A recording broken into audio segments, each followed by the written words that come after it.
This is KOOP HD1 HD3 Hornsby, radio for people not for profit. Welcome to Volumes, the Austin Public Library radio show. Each week, we explore how your library is more than books. The library is knowledge, technology, and inspiration for our community.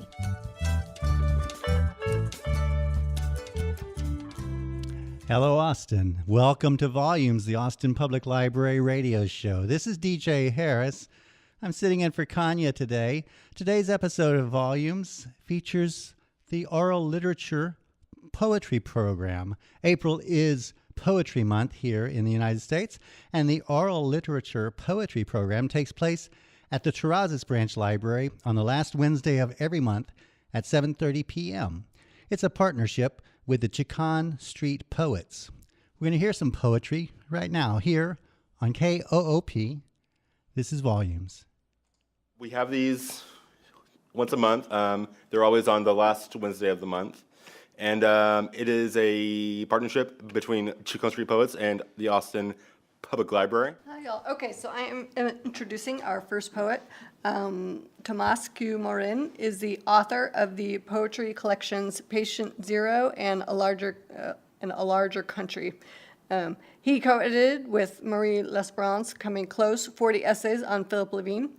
He translated Pablo Neruda's The Heights of Machu Picchu and the opera Pancho Villa from a Safe Distance. He currently teaches at Texas State University and in the low residency MFA program of Vermont College of Fine Arts. So here's, without further ado, Tomás.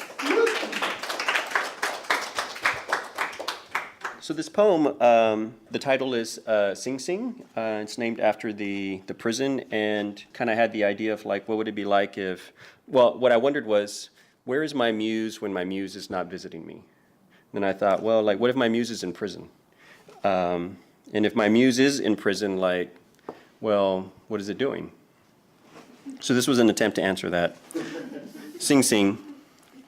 She had lived within the white stone walls so long, she couldn't remember any longer the face of the man who ferried her across the river. When she tried to see him, she saw nothing. What struck her always about that night was how from the boat, the black crest of beech and maples joined the dark flat of the river to make a green yawn. Each second made yawn even wider. She never could forget this coupling of solid and liquid darks, so unbroken and total except where the buildings sat locked arm in arm along the shore.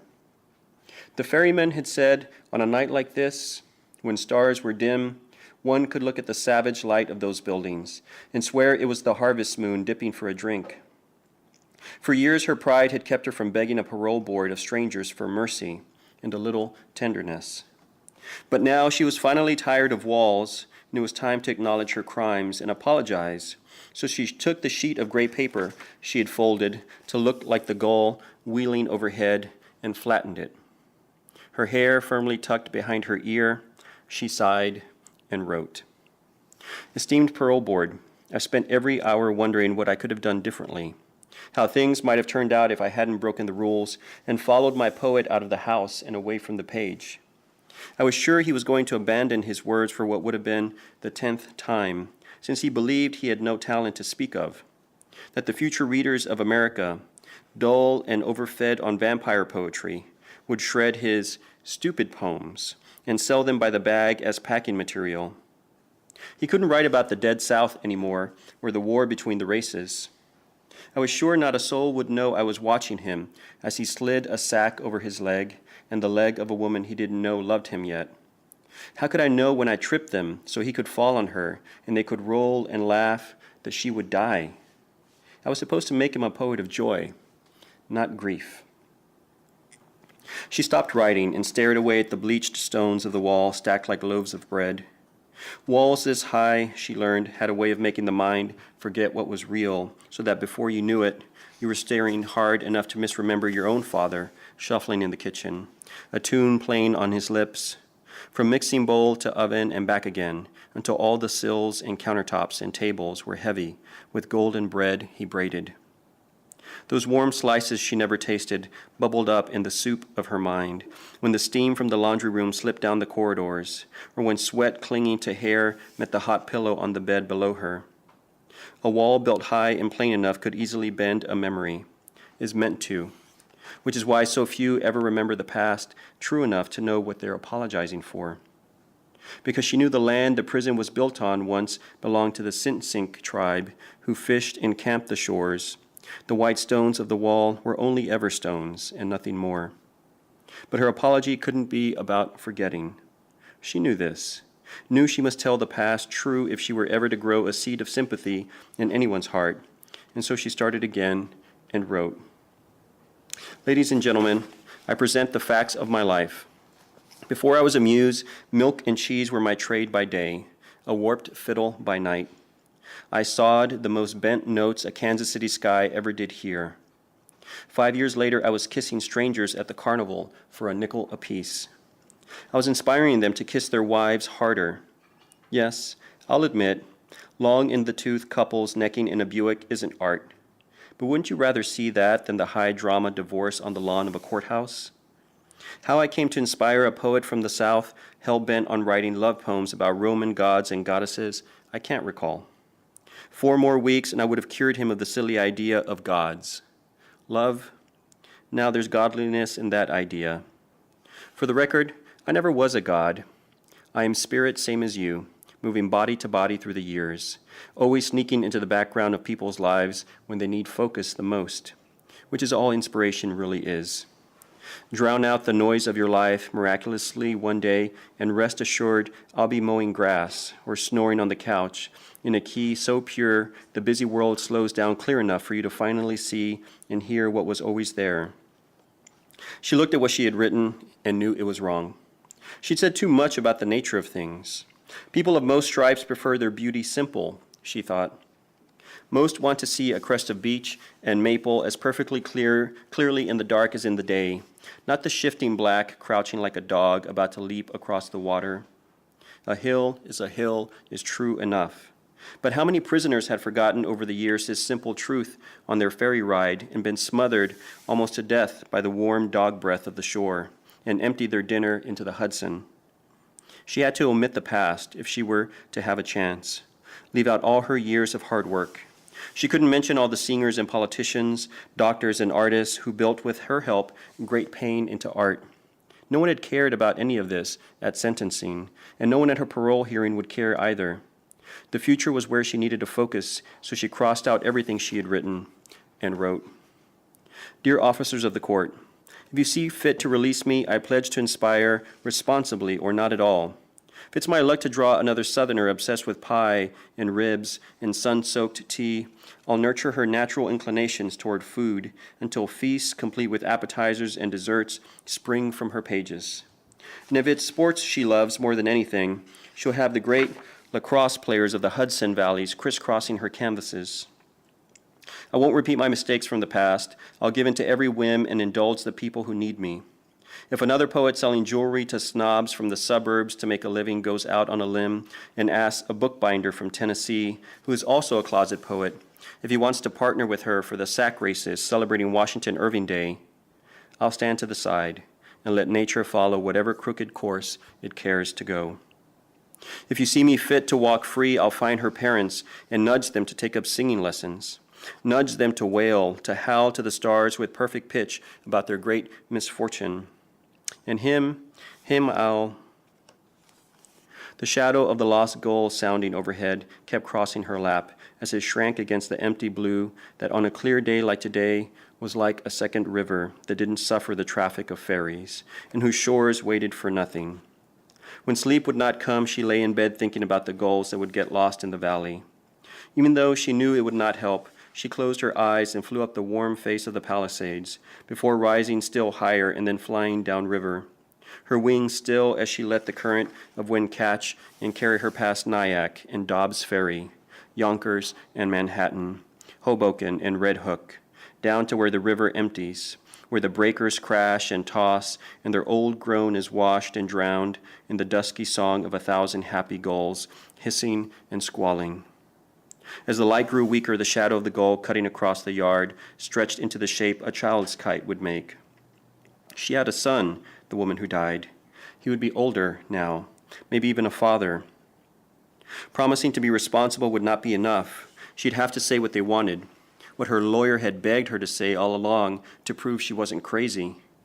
For her own protection, she scratched through all her words until they were unreadable, balled up the paper and tossed it on the ground, and began a fresh page with what she knew they wanted to hear. Fellow citizens, I'm the same as you, in that I was reared right by decent parents. They mourned me good and proper the summer I lit out of Iowa with a carnival. 10 years it took to work up to an act in the big tent. My talent was confidence, pure and simple, though I wrote fortune on my banner. The old-timers called it a knack for knowing the heart of people. All I had to do was decide what they wanted and give them a little push in the direction they were already headed. I got so used to calling myself special, I forgot to stop after the carnival and I split. Confused is what I was.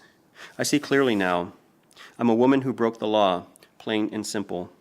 The only thing special about me today is I have a debt that needs paying. If you see your way to grace me with the chance to enter the world again, I pledge to be like a struck match in the dark and light the way for those who are lost from the path of good citizenry. You have my word and faith. Her tucked hair slipped loose from her ear.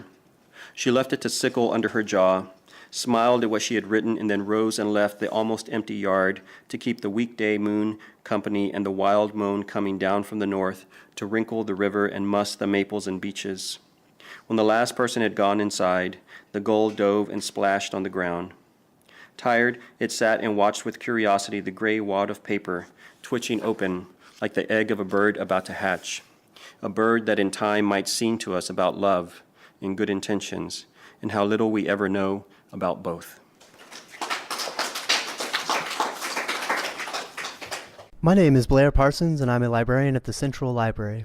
Each week I highlight a selection of programs for adults that are happening around the Austin Public Library. Our full list of programs may be found on the library's events calendar. Tonight, Wednesday, April 11th, the Austin Public Library and the Austin Public Library Friends Foundation are pleased to host the finale event for the 2018 Mayor's Book Club, Austin's Community Book Club. The 2018 Mayor's Book Club theme of Exit and Flight, Narrative of the Refugee Experience, provides reading and discussion opportunities for a contemporary issue affecting millions throughout the world. Acclaimed author Mohsin Hamid will be at the Central Library tonight, Wednesday, April 11th, to discuss his Booker Prize shortlisted novel Exit West, which tells the tale of a young couple in love in a country on the brink of civil war. Mohsin Hamid will read excerpts from his novel, followed by a discussion, then sign copies for interested attendees. The Mayor's Book Club with Mohsin Hamid begins at 7 o'clock tonight, Wednesday, April 11th, in the Central Library's Special Events Center. Hey there, Austin. Teen Program Specialist Michael Harley from the Downtown Central Library here. Teens are doing everything they can to make their voices heard on a multitude of social justice issues. The library is here to help make those voices louder with Sign Me Up, a special sign-making party just for teens. Teen patrons can make a sign for any cause close to their heart. All materials, cardboard, markers, paint, and more, along with a supply of snacks, will be provided. Sign Me Up is being held at the Central Library on Saturday, April 14th at 1 p.m. Sign Me Up is exclusively for teens ages 13 to 18. More details on Sign Me Up and additional programs can be found at library.austintexas.gov/events. This is Monica Lozano, Youth Services Librarian at the Ruiz Branch. I get to highlight some children's programming this week. Austin's Public Library's performance troupe, Literature Live, presents Ana Said and the Golden Box of Stories. This African folktale tells the story of Ana Said, the original Spider-Man, his quest to bring stories to all the world. In order to win a golden box of stories for Naim, the sky god, he must use his wit and cleverness to complete a series of challenging tasks. This program is recommended for children 5 and up. Please note the following dates. Tuesday, April 17th at 3:30 at the Twin Oaks branch. Wednesday, April 18th at 3:30 at the Ruiz branch. Saturday, April 24th at 1 p.m. at Recycled Reads, Cuentos, Spanish dual language story time. All ages story time, which uses both English and Spanish to present books, rhymes, and songs. It differs from a traditional bilingual story time in that some material is presented in English while other material is presented in Spanish, allowing for a natural transition between stories and activities and exposing children to both languages in an inviting environment. Program length time may vary. Recommended for ages 5 and under. Please note the following dates. Thursday, April 12th at 10:15 a.m. at the Pleasant Hill branch. Thursday, April 12th, also at 10:15 a.m. at the St. John branch. For more information, please go to library.austintexas.gov. The Texas Talking Book Program provides digital audio, large print, and braille books and magazines to Texans who cannot read standard print due to qualifying visual, physical, or reading disabilities. Reader advisors are on hand to help navigate patrons through thousands of titles available for download to our free digital audio player. To see if you qualify or for more information, visit www.texastalkingbooks.org.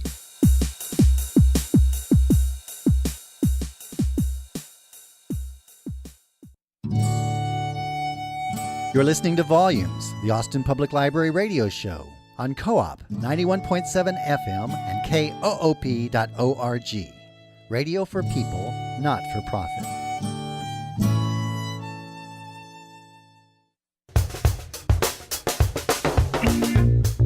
This is Joe, Martha, and Lisa, co-hosts of Writing on the Air.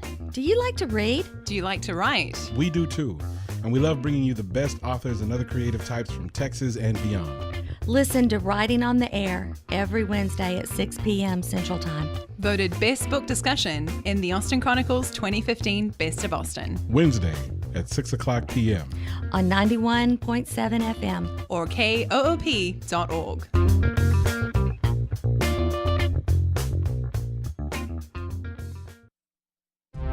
Co-op is local and shares the Austin experience with listeners all over the world. This is Rebecca Melanson. I'm the Executive Director of the Austin Independent Business Alliance. Think local, be local, buy local. You're listening to Volumes, the Austin Public Library radio show here on KOOP. We're broadcasting at 91.7 on your FM dial, and we are on the internet at www.koop.org. Today on Volumes, we have a special show to celebrate April being National Poetry Month. The Oral Literature Poetry Program takes place at the Terrazas Branch Library on the last Wednesday of every month at 7:30 p.m. It's a partnership between the Austin Public Library and the Chicon Street Poets. We'll hear more from the Oral Literature Poetry Program right now here on Volumes on your community radio station KOOP. Christia Madasi Hoffman grew up along the banks of the Mystic River in Mystic, Connecticut. A longtime Austin, Texas resident, Hoffman's work has appeared in the Texas Observer and the annual anthology of the Austin International Poetry Festival. Through her company, Centerlight Media, Hoffman works as a marketing and editorial writer, graphic designer, and actor. Her early career adventures included antique furniture restoration and leading treks in the high Himalaya. In her first volume of poetry, Intent, Hoffman reveals an accessible and insightful poetic voice as she explores the universal themes of place, beauty, youth, and family. Her moving reflections remind us there is depth in our everyday experiences and significance in our intentions. Please give Christia a warm round of applause.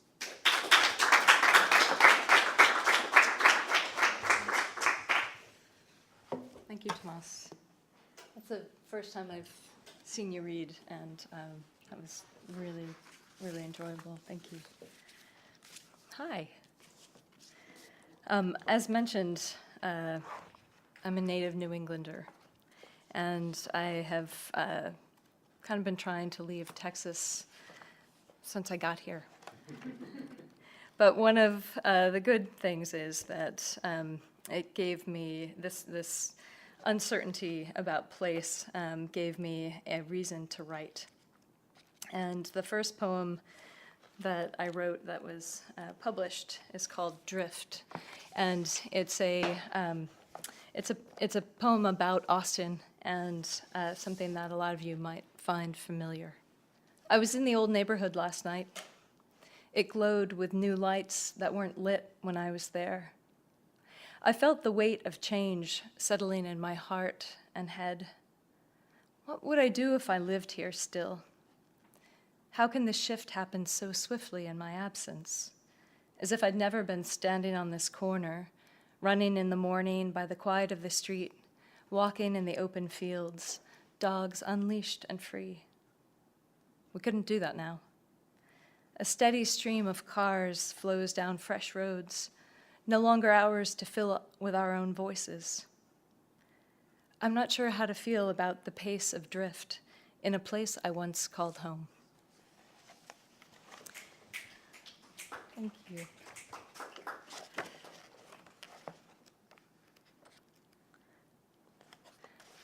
Staying on the theme of cars. So I'm in my 40s, if I can admit to that. And I remember a time before long before my daughter was born, when a long road trip meant getting into the back of a station wagon with a bunch of blankets and pillows and waking up early in the morning and getting on the road. My family would take a trip once or twice a year from Mystic, Connecticut, where I grew up, to Youngstown, Ohio, to see my grandparents.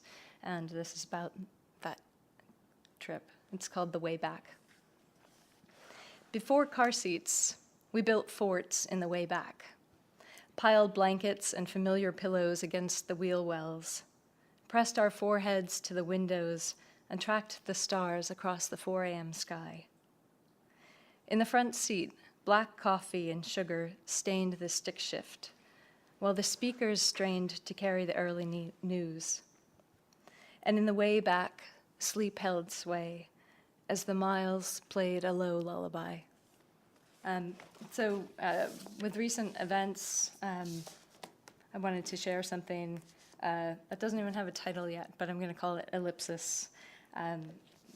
This was from last week, and since for reasons of posterity, with the bombings in Austin, it was felt like a really uncertain time. My little girl's here in the room, and 2 of her classmates lived right near one of those.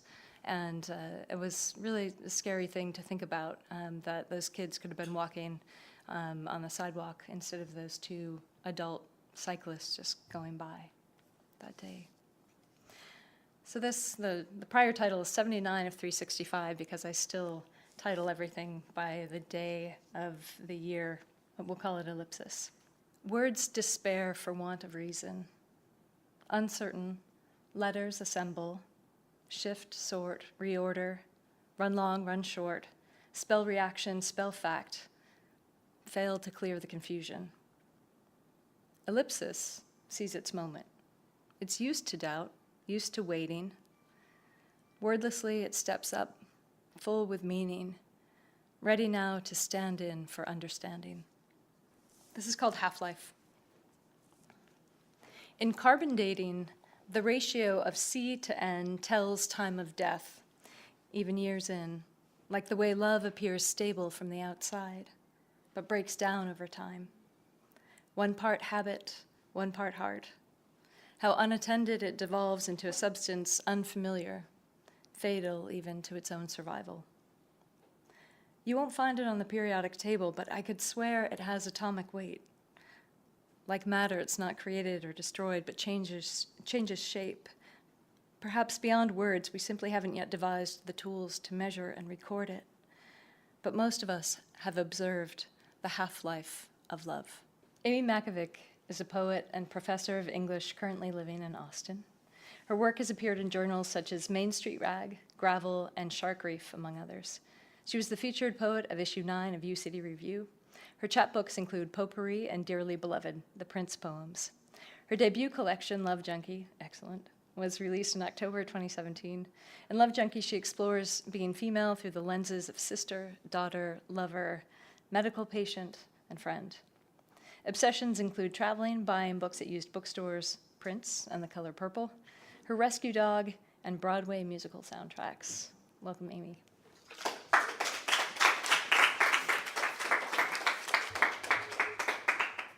This is in honor of a friend that this is going back about 9 or 10 years now.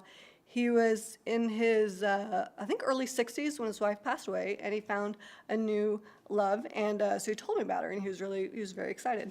So this is called Bolt of Lightning. It's for John Z, dating again. She drinks Johnny Walker Black. Neat. She's from New Jersey, for God's sake, you write. We met in our loss of spouse support group. They say the odds of getting struck by lightning are 1 in 3,000, and you got struck twice in a lifetime. One grapples to find and hold on to love as a child holds a fistful of sand, watching sand through naive fingers, leaving a rough grain or two, child looking on, wondering why time and space won't stay. Your giddiness is a plague. She and I have been struck and can't stand to be apart. You write the way the ocean can't stand to be away from the shore. A bolt of lightning can't stand to be so close to the ground and not strike. So this is another place that is kind of dear to my heart is New York City. And this one's just for a couple of best friends that are there. Yeah, it's just called Nostalgia. And it's about New York City and all that. Nostalgia. I do not ache for New York City in the least. Ambition and discipline thick in the gut air, punching you daily. I do not miss shrill calls, sirens at night, how the sunset would strut and rapture itself upon the skyscrapers, light up windows, fire and ice. No, I don't miss idling on my fire escape balcony, Dixie cups and cheap wine, swirling talks and besties, blissed by nothing or everything, anxious George Washington Bridge chiming in, flutter and surge. I don't miss nights lost to village dive bars, effervescent midge sown from a drowsy underground bustle and brawl to extinguish itself. New York, I don't miss your stains, blood and flesh, delicious fatality. So love, of course, love of another person, right? Old Paramore, so I'll read a few love poems. The thing about matches. You can't light one without killing it. Once a spark tastes a delicate wind, it must destroy itself completely. Flames, purple with lust, claim it in gulps until black ash whispers nothing, nothing. Flames null and wood sacrificed. Pulp future, if you be the spark, I am the willing sulfur match. If you be the flame, I, the phosphorus dying thin timber, wreck me with striking afterglow decay. And this one's called Customer Begs Restaurant Not to Judge Her After Buying 3 orders of Mozzarella Sticks. So, and I found the title and was like, I have got to use this. Dear girl, you are perfection. What does it say about society that we made you feel like a guilty Jezebel in the middle of a suspicious congregation, ready to hoist you up on our tarnished crucifix? When you added the note, having a bad week, and was so excited they were on the menu again, what were you scrubbing off your soul, I wonder? Death, soured love, the sting of a bossy friend or boss? It doesn't matter, of course. Your fantastic scenery is still the same. 3 orders of mozzarella sticks you're about to massacre nestled in the cheap dinner basket, small ramekins of sauce sitting nearby in complicit silence. It's a kind of scene that makes the minute hand take pause. Did you know, dear girl, life is the mess of that gingham cloth, dark and light, eternally woven, to create such substance and such simple beauty? Did you know, dear girl, the only way to shoot an arrow forward is to first pull it back? Did you know, dear girl, you are my hero? So this last one is called Whistle, and it's a recent one. Kind of recent in terms of I wrote it recently, and also recent in terms of kind of the society we are living in currently. And it came about because I was cleaning out some stuff, and I came across my when I went to college, 20 odd years ago. They gave every girl that knew as a freshman a whistle, right? And you knew it was the rape whistle, and I still had it. I realized I still had it, so I was like, wow, that stayed with me. So this one's called Whistle. A kid's toy found in a Cracker Jack box before the kid knows the meaning of it, how to use this untapped power. Necessary equipment for sports officials to call out behavior, but only on the field. The deafening ring inside my marshmallowing 23-year-old mind as the supervisor joked about the length of my skirt hem. Plastic item embossed with the college name or slogan given only to all the girls on the first day, Women in Bloom. Cheaper and easier to manufacture a rape whistle than pry open a mind with thought. Becoming such a part of me that at 42 I still have it. Do you understand what a mind that is? The sound of a train a train gaining steam, a train a long time coming, a train of time's up, a train of change, a train of boiling blood and healing tears, a train of pain, a train of magic, a train full of unwanted cargo, a train pulling into a station newly built. And that whistle is a scream, and that whistle is a voice, a song, so loud it's blowing up the universe, and that whistle is freedom. Thank you. Thank you, Dawn.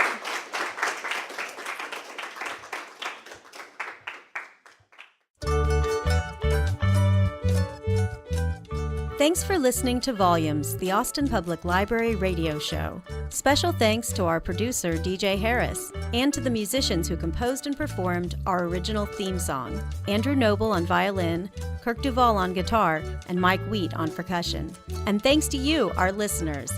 Volumes, the Austin Public Library radio show, airs Wednesday afternoons at 2:30 on Co-op 91.7 FM and koop.org. If you catch us mid-show, full episodes and other details can be found at library.austintexas.gov/volumes.